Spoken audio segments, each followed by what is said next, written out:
Why are more foreign nationals coming to China? So as traveling to China becomes more and more popular, I want to do a complete breakdown of its multi-layered visa-free policies.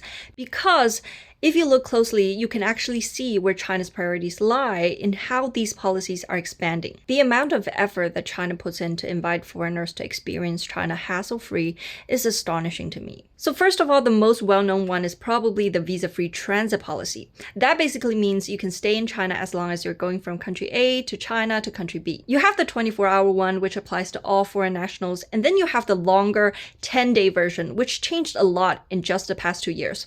What changed? It used to be either 3 or 6 days, but in late 2024, it's extended to 240 hours, which is a full 10 days. More countries are also added. For example, Indonesia was only included in 2025, bringing the total to 55 countries. The geographic scope, which you can explore, has expanded as well from 19 province-level regions to 24. But you know what's interesting? Last month, I was in Guiyang, a second-tier city, and I met some foreign tourists who told me they don't really use the transit policy. Instead, they rely on unilateral or mutual visa-free policies, some of which didn't even apply to them just a few years ago. Unilateral is when China just opens the door on its own. Right now, nationals from 50 countries can stay in China for 30 days without a visa.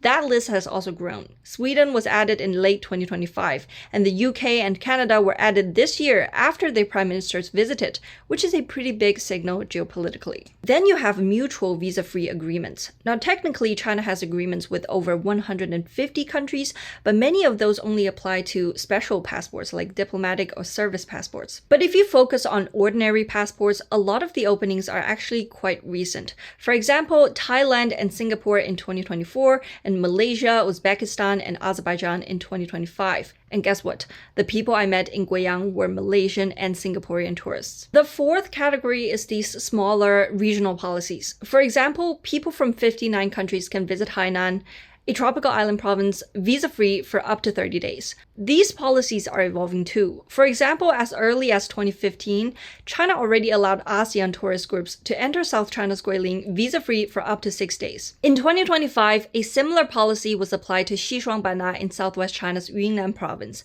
Both places are crucial in China-ASEAN cooperation, so you can actually see how these policies are targeting exchanges and regional growth. If you zoom out, the overall trend is very clear. It's more people from more countries staying for longer, accessing more parts of China, which ultimately allows for a much more immersive, on-the-ground understanding of China. And that's exactly what we're seeing right now.